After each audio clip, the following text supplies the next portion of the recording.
How good are your boundaries? Mine aren't brilliant. I'm not very good at saying no.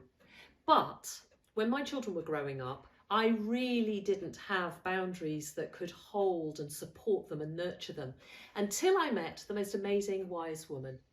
And she shared an exercise with me which really opened my eyes and helped me so much. It actually changed my parenting forever. And I wanted to share it with you here in case it's of use to you. So what she said was that there are two different ways of parenting in general.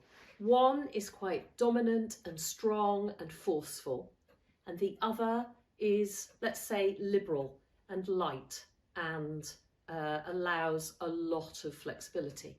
And she said, but actually there's a middle way between those two which might be better for the children. So let me show you with this exercise first the authoritative parenting style, where the parent says what they need and the child does it.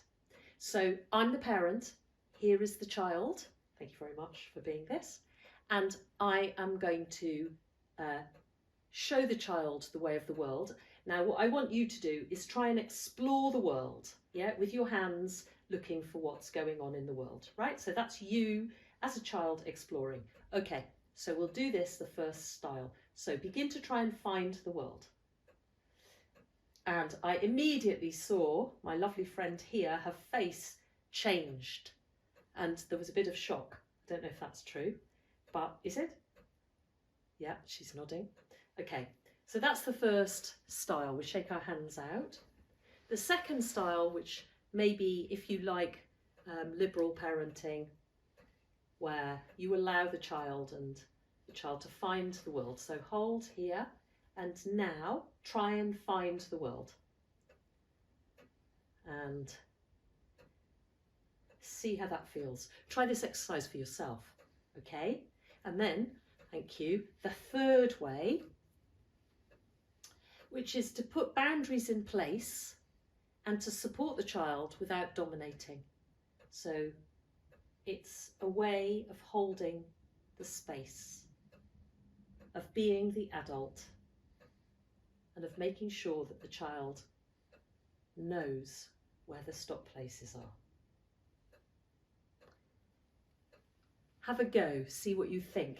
When I was growing up, my parents were authoritative, and I felt the full force of that authority, which meant that when I was raising my children, I had a tendency to want to do this because I felt that they could just find their own way, until I learnt this. Now, I made loads of mistakes, and my daughter will tell you in no uncertain terms, but I was definitely a better parent than I would have been if I'd used either of the other two. And in fact, what happened was I would swing between one and the other, because if my children got wayward, I would become very authoritative and then I would pull away again. What do you think about it? How are your boundaries? Tell me whether you think this would be useful to you. Tell me if you try this exercise. It'd be really lovely to hear.